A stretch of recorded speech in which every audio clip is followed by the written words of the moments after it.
El ovocito y el espermatozoide son gametos maduros que participan en la fecundación.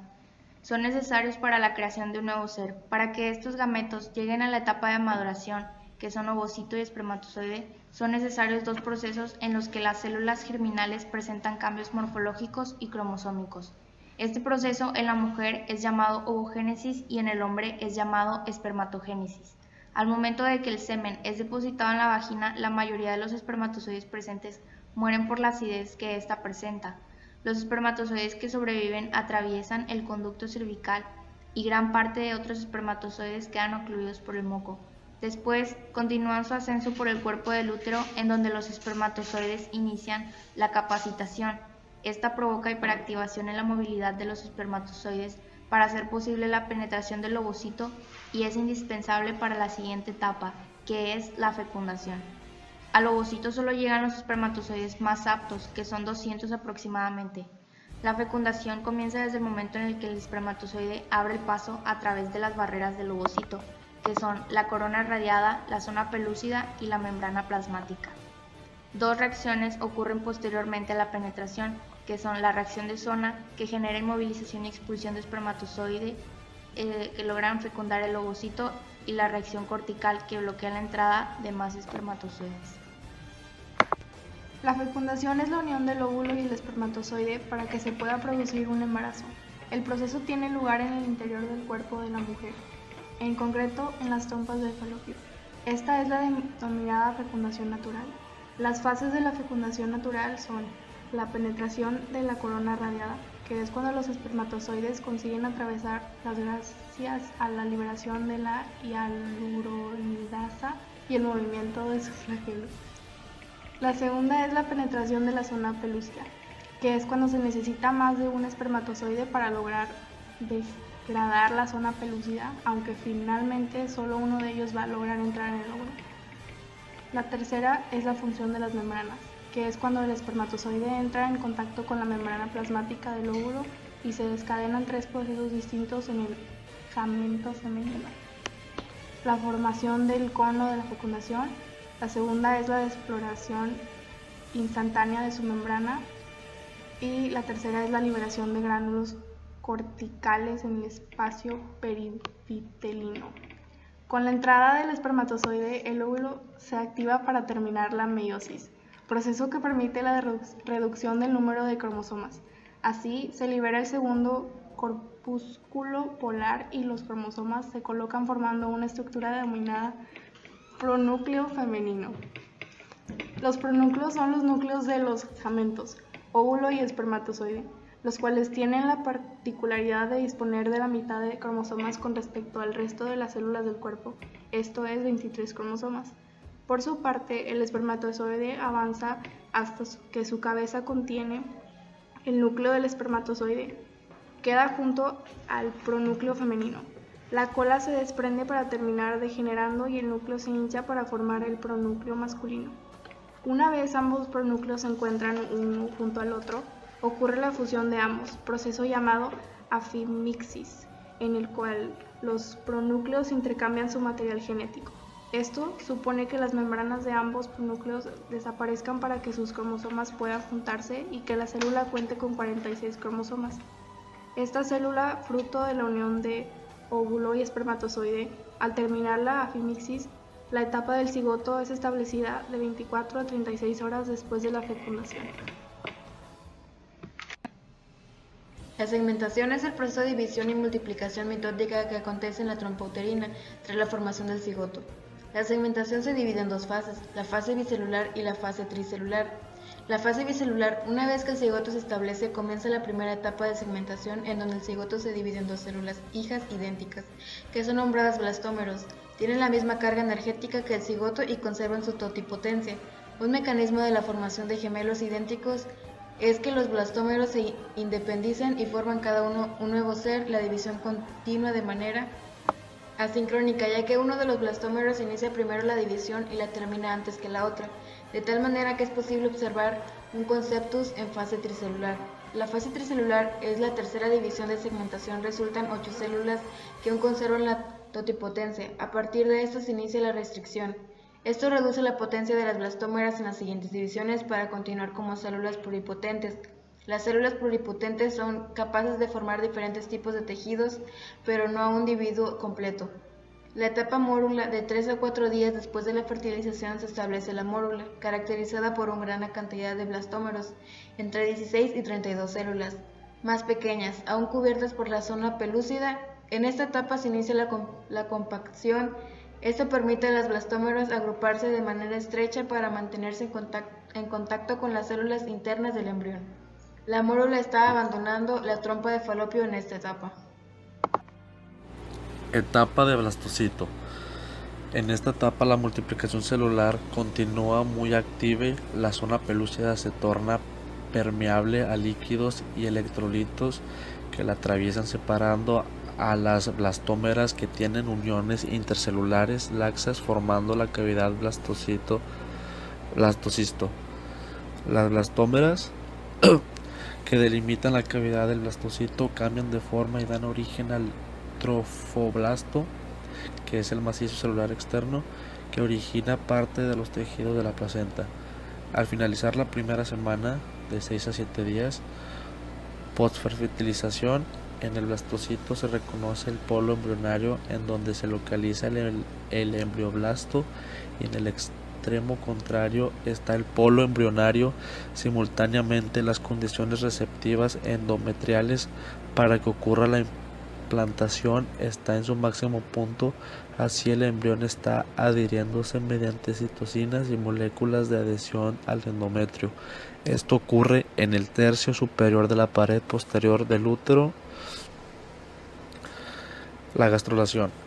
La gastrulación es la formación de la línea primitiva. El inicio de la gastrulación inicia con la formación de la línea primitiva y el nódulo primitivo, los cuales son las primeras estructuras que se distinguen en el disco embrionario al principio de la tercera semana. La línea primitiva es formada en el dorso del embrión como una elevación longitudinal en la mitad caudal del disco embrionario, mientras que cefálicamente a la línea primitiva se agrupan células que forman el nódulo primitivo. Entre el nódulo primitivo y la línea primitiva se localiza la fosa primitiva. Estas estructuras son indispensables para morfogénesis correcta del embrión. Al inicio de la gastrulación se establecen los ejes del embrión, que son antero-posterior, dorso-ventral, izquierda-derecha. Para la cuarta semana se observan placodas ópticas, que son los primorios del oído interno, y placodas ópticas que darán origen al cristalino. Existe el engrosamiento del ectodermo en la región de los futuros miembros superiores e inferiores, y estos son llamados cresta ectodérmica apical, que marcan el inicio al desarrollo de las extremidades. El embrión aún presenta cola. Para la quinta semana, la curvatura es prominente en el dorso. Comienza la invaginación de la placoda del cristalino y de la placoda óptica. Estas formarán la vesícula del cristalino y el otocisto. La prominencia cardíaca en esta semana es visible y los esbozos de las extremidades son visibles. La cola es muy prominente. Para la sexta semana es visible la copa óptica, que es el primorio de la retina. La vesícula del cristalino se convierte a cristalino y se observan los montículos auriculares a los lados del cuello y de la cabeza. La extremidad superior sufre apoptosis y se convierte en placoda manual radiada, mientras que la extremidad inferior no sufre de apoptosis y no hay radiaciones presentes.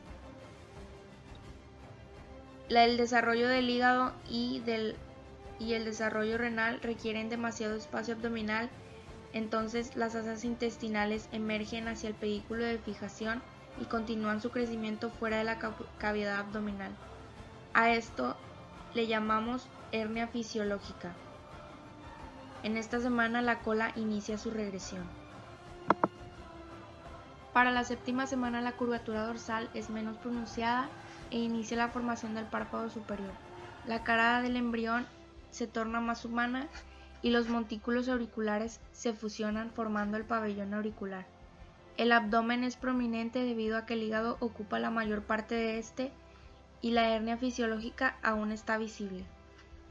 Mientras que el desarrollo de la extremidad superior se ha completado, el desarrollo de la extremidad inferior aún se presenta como placoda pedia radiada. En la 8ª semana termina el periodo embrionario y termina la organogénesis. La maduración y el crecimiento de los órganos continúa en el periodo fetal y externamente las estructuras están completas, la cabeza es más grande que el tronco y el pedículo de fijación se convierte a cordón umbilical. La hernia fisiológica aún persiste e inicia su retorno a la cavidad abdominal en la 10ª semana y termina en la 12ª semana. Para la 8ª semana el embrión ya no cuenta con cola y el periodo fetal inicia en la 9ª semana. Periodo embrionario. Este periodo se extiende de la 3ª a la 8ª semana, en las cuales las hijas embrionarias dan origen a sus propios tejidos y sistemas orgánicos. Como consecuencia de la formación de los órganos, aparecen los caracteres principales del cuerpo. El ectodermo da origen a los órganos y estructuras en contacto con el mundo exterior, como son el sistema nervioso central, el sistema nervioso periférico, el epitelio sensorial del oído, nariz y ojo, la piel y sus anexos, la hipófisis, las glándulas mamarias, sudoríparas y los esmaltes dentarios. El mesodermo se divide en paraxial, intermedio y lateral. El mesodermo paraxial forma las somitómeras que dará origen al mesénquima de la cabeza y se organiza en somitas en los segmentos occipital y caudal. Cada somita posee un miotoma, esclerotoma y un dermotoma. El mesodermo da origen al sistema vascular, urogenital, vaso y corteza de las glándulas suprarrenales. El endodermo forma el epitelio del revestimiento del tracto respiratorio, gastrointestinal y la vejiga.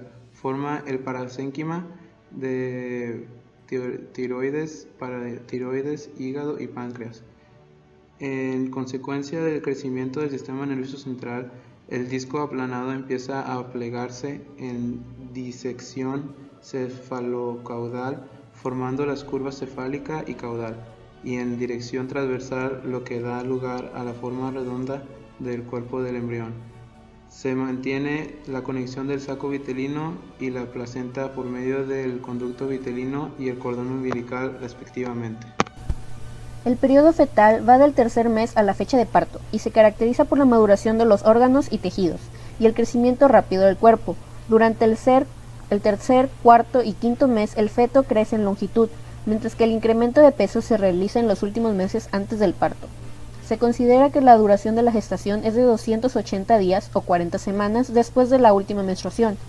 Al comenzar el 3er mes, el desarrollo de la cabeza se vuelve más lento en comparación con el resto del cuerpo. Durante el 3er mes, la cara adquiere un aspecto más humano. A la semana 12, aparecen los centros de osificación primaria en los huesos largos y del cráneo. El sexo del feto se hace visible en la semana 12. Durante la semana 6, las asas intestinales producen una tumefacción en el cordón umbilical, pero a la semana 12 se retraen hacia la cavidad abdominal. En el curso del 4.º y 5.º mes, el feto aumenta de longitud, más o menos la mitad de un recién nacido, pero el peso aumenta poco, más o menos 500 gramos.